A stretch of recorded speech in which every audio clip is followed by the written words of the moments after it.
Hello there, everyone. Welcome to another JNJtabletop video. I'm Jake. With me, as always, is Josh, and today we are going to be talking about the 5 best magic items that were introduced in Fizban's Treasury of Dragons. Without a doubt, these are the 5 best. It's not Absolutely. up for debate. Mhm. It's not opinion. It's all factual. That's what you get here at JNJtabletop. That's it. If you have a problem with that, you're wrong, and I'm sorry. That's right. Wait, if that's right, are they still wrong?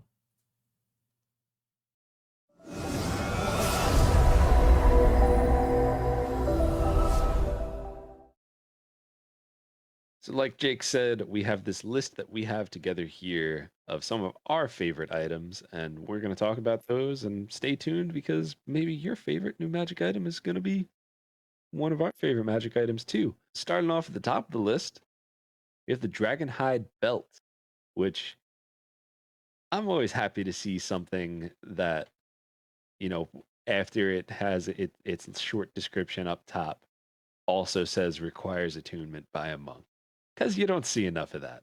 You really don't. I love monks. They're a lot of fun. They definitely don't get enough love, and I may or may not have not loved monks until we had one in our party on Ancient Relics and Hoki Religions. But I think this is something that our friend Echo would be happy to have attuned to himself. While you wear this, and depending on the belt's rarity, you get a bonus to the saving throw DCs of your key features. In addition, you can use an action to regain key points equal to a roll of your martial arts die. That feature you won't be able to use again until the next dawn. Very straightforward, nothing crazy, but it's definitely nice to have. It's like I don't know if the cone is actually a real magic item or if it's just something that Mercer made with the cone that Scanlan used to use. I think that was homebrew. I think it was homebrew, but stuff like that is good. It's just something that increases your DC, just makes you more effective. It's always nice to see. I like it for a couple of reasons. On the DC front, particularly because a monk is a dex-based character and their DC is based off their wisdom. So it's not like you're giving a primary caster this like, hey, just add 3 and now you have a DC save of 20. It's like the DM's gonna be pulling their hair out. Yeah. You have a lot of control here, unless they went nuts on character creation. But the other thing is, I think one critique I have of this is a roll of your martial arts die. That could become a 1. So that could suck. Yeah. However, I don't really know another way around it. At least nothing's coming to mind. And it's just kind of fun to be able to get more monk stuff to do for your monk. But overall, I love this item. And Yeah. yes, Echo would uh, really love this. I get it. I get the complaint with the like you could potentially roll a 1, but could roll the highest number. As the great Jim Davis always says, you play D&D for the swinginess of it. But Cool. the next item is something I'll just say I'm excited that it exists. Why don't you tell us a little bit more about that? Josh, Hmm. they added another magic bow. They literally have doubled the number of official magic bows by adding 1 in this book. 1. Oh man, Man. I'm just gonna read the description here, but this is it's any kind of bow, so short bow, long bow, I guess crossbow. No, Mhm. nah, whatever. But it's rare. It does require attunement. And it says the limb tips of this magic bow are shaped like a dragon's wings, and the weapon is infused with the essence of a chromatic gem or metallic dragon's breath. When you hit with an attack roll using this magic bow, the target takes an extra d6 damage of the same type as the breath infused in the bow: acid, cold, fire, force, lightning, necrotic, poison, psychic, radiant, or thunder. And if you load no ammunition in the weapon, it produces its own, automatically created 1 piece of magic ammunition when you pull back the string. The ammunition created by the bow vanishes the instant after it hits or misses a target. Interestingly enough, Josh, it says it's magic ammunition, but where's the plus rating? Yeah, I thought that was. I don't understand that, especially to not mention anything about it. It's a rare weapon, which Typically, if it follows the same precedent set by literally any other magic weapon in the game aside from the ones in this book, it would have a +2 to attack and +2 to damage rolls, and it's just completely forgotten. I mean, very intentionally forgotten, but they don't give us any sort of insight as to why it's not there. And I will say it's not the only weapon or piece of armor that they did that with in this book. And it's okay for them to not include it, but I don't think it's okay for them to literally just say nothing about it and like, be like maybe they won't notice, you know? It's like, no, we notice. Really, just a question that came from this. If the limb tips of this bow are shaped like a dragon's wing, and you killed a frost giant, or it was made with a white dragon, you know, something like that, uh, does it have frosted limb tips? Oh boy. Hey, you're not allowed to do that. I'm the one that does that. Everybody thinks it's me. It's both of us. That's all I gotta Listen. say. Yeah, okay, all right, fine. I have nothing to say I against was that. gonna say, it's like, everybody just go watch other videos of ours and you'll see. One other thing worth mentioning about this is it's not like you could choose acid or cold or fire or force or whatever. It's whichever type of dragon this is made from, that's what it uses. Which, if your players kill a dragon or something like that and they harvest certain parts, or maybe they are able to preserve the body long enough to send someone who's actually skilled at that sort of thing to get the right parts and whatever. And it almost creates a quest out of, after the dragon is already dead, now here's something that you could strive to create. And it also, certain magic items, it's like there's only one of. This is one where it's like your archer might have 4 of these, you know, of different versions. You know, they might be like, oh, Oh I need my yeah. fire one today. This is from the red dragon we killed. You know. This book is kind of filled with a lot of things. Like if you wanted to just do this dragon slaying campaign, I mean, this book is right up your alley. And I love the idea of a ranger or fighter. Someone just pulls out it. Oh, we're going up against fire creatures. Oh, take out my white dragon bow. It, Like you're it's good. it's like the golf bag of magic weapons Oh my that like gosh. that original D&D was at one point in time, right? Where it's like, oh, you know, and this is the one that I Yeah. need. My retainer, please give me this weapon. You know, like. You're caddy. Yeah, absolutely. So all that being said, next one on our list, number 3, right in the middle, is the Emerald Pen. And you had some interesting things to say about this. Why don't you tell us about this one? Tell us what you think about it, and Yeah. why it's one of the best items. Okay, so we did say this is the best, and there's a really good reason for that. Is because I think it is. The Emerald Pen. Let's just read it. It says it's tipped with an emerald nib. I don't know what a nib is, but that's what the tip is, and it requires no ink to write. While holding this pen, you can cast illusory script at will, requiring no material components. Okay, so clearly this is not a combat thing. This is not anything along the lines of, breaking the game, but this is a storytelling item. This is the kind of thing that you could have almost entire campaigns based off of. Illusory script is a really cool spell, and if you're doing some kind of like intrigue game, this is a great option to give a character. Or you could base, like I said, you could base a whole campaign on this stuff. Like you're sneaking messages to and from, secret lovers in one kingdom, and you're playing out your Romeo and Juliet story, or whatever you're doing. This is going to be something that you can do that with. And there's a handful of things that let you do first level spells at will, kind of converting them to a cantrip in a way. And I think this is just such a cool option, right? So the way illusory script is, you write something, but only the person, unless you have true sight, only the person that it's written for can read it. That's so cool. I love it. I like that a lot, and it is a very like something that a spy would want. You know, Totally. Have you ever like watched like The Americans, when you see like the secret agents are like passing messages to each other? This is just great. It's great yeah, stuff. I like that one a lot, and it's probably not on most of your lists, and most of you are wrong. Um, so Yes. Just to put it plainly. Okay. It's funny. It almost feels like we're going down this list and then just like skipping one and going to the next one. I promise that's not why it happened like this, but it just happened to happen like that. Because the next one, if you haven't guessed already, is Gold Canary figurine of Wondrous Power. And speaking of Wondrous Power, if you're looking to be wondrously empowered to have some great ideas and concepts in your tabletop RPG games as a player or as a DM, well, check out our channel, maybe subscribe and click that bell because we create videos here on J&J Tabletop every week to help you get the most out of your games. So that's something you're interested in, and if you're enjoying this video so far, please drop us a comment, comment, subscribe, all that stuff, and let us know. And we got plenty of stuff out there. But the Gold Canary figurine of Wondrous Power.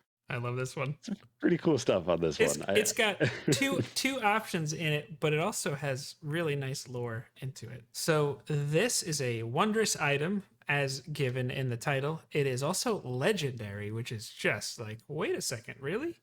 Yes, and this is why. This gold statuette is carved in the likeness of a canary. That's the reason. And it is small enough to fit in a pocket. If you use an action to speak the command word and throw the figurine to a point on the ground within 60 feet of you, the figurine becomes a living creature in one of two forms that you get to choose. If there isn't enough space for the creature where it would appear, the figurine doesn't become a creature.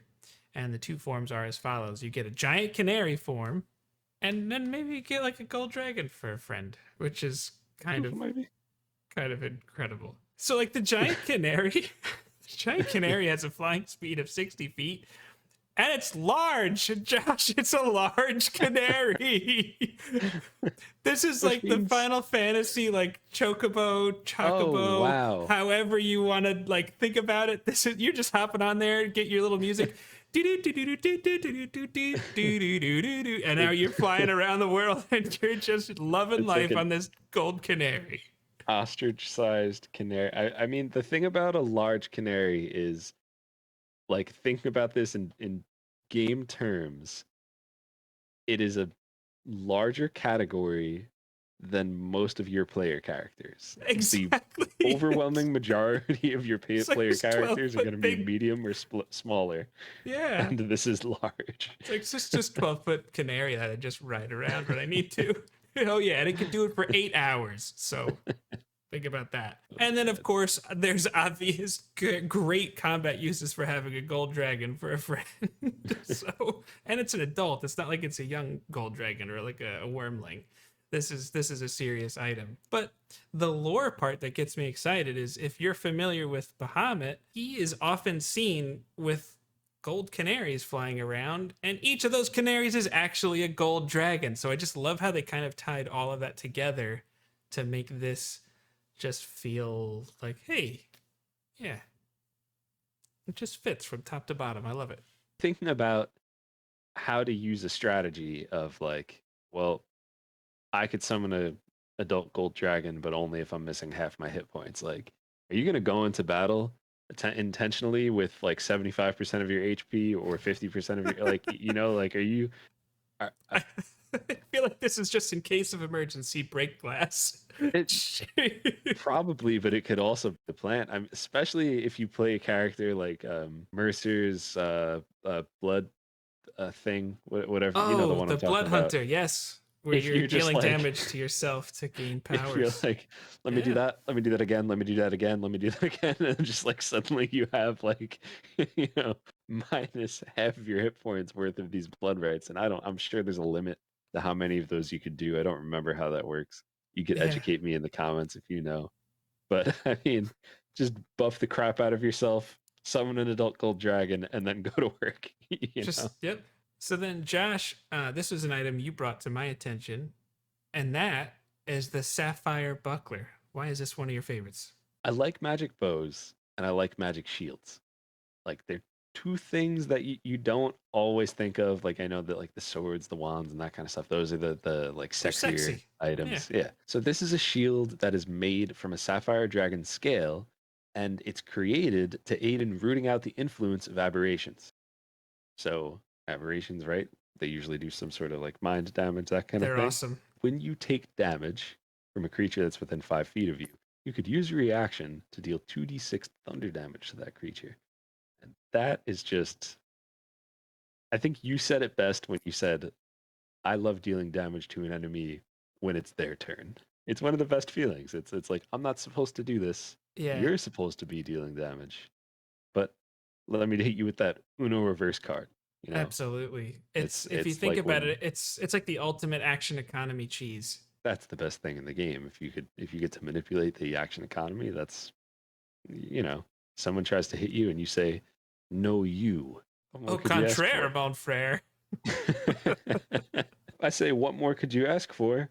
You might not have asked for it, but you could also use the shield to help you find aberrations within 1 mile of you. So essentially, the shield emits like this low humming tone for a little bit, and then you know the direction of all the aberrations within that range. Once you use that, you can't use it again till the next dawn. But that's a pretty cool ability. Like this is I something that would love be that. very nice in some sort of like Lovecraftian great old one aberration type, Yep. campaign. There's some really cool things that you could do with this shield. I love the Um, flavor of how that's even said. Like it emits a low humming tone, yep. and it's just like, oh, I know where I need to go now. And another nice thing is that aberrations often deal psychic damage, hmm and this shield gives you resistance to psychic damage while you're wielding it. Yes, So sir. And there's, thunder damage. yeah, this is great. This is a great item. But it is missing something that is very typical of a very rare shield. Wait, what? Um, yeah, it has no plus rating. They did it again. It did it again. Listen, if you don't want to use it, that's fine. But you could make a very quick video or just statement of, or like just a little like paragraph before you do the items and just be like, hey, you might have noticed we didn't do this. There's a reason for that. X, Y, Z. I don't know. So much of what they do is in a very clear pattern of like, they set expectations, right? Right. They session If you, zeroed us already, and now they're if, deviating from it. if you like a broken record, if you've been watching our videos, you know everything about this game and life is about setting expectations. And the creators, Wizards of the Coast, they set expectations for specific things, especially when it comes to items and swords and shields and things of the sort. And then they don't follow their own rules. Personally, if I was using this in my game, uh, you're probably gonna get a plus like 3 bonus to your AC or something like that. Like maybe it Eh, won't give you that's everything you good. should get for a very rare shield, but like you'll definitely get something. I think that's completely fair, especially if it's fashioned from a Sapphire Dragon's scale. Like that's going to be crazy tough. I guess they're clearly in transition with 5e a little bit, and I think this is 100%. part of that process. I guess. It is also worth noting, although these are the 5 best options ever, D&D is a game that's meant to be modded and it's meant to be crafted specifically for your table. And when I say that, I don't mean that it's not okay to play the game, vanilla, rules as written, and leave it exactly the same, because that's totally fine. Most tables will have some sort of house rules, and it's totally fine for you as a DM to say, hey, I want to change this thing, I want to add this ability, I want to add a plus rating to this weapon or shield. It's totally fine for you to do that, and it's totally fine for you to use it as is. Just make sure that you're adjusting your encounters accordingly.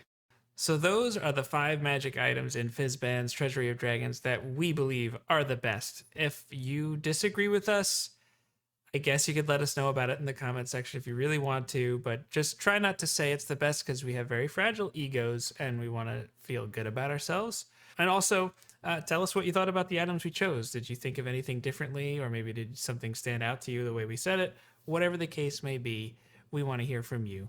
Also, there's fun stuff in our description that you should totally check out, like our link tree, which has our Twitch, our Twitter, our Discord, like all that kind of stuff. Check that out. And if you want to hear about anything else in Fizban's Treasury of Dragons or any other topic, let us know in the comment section.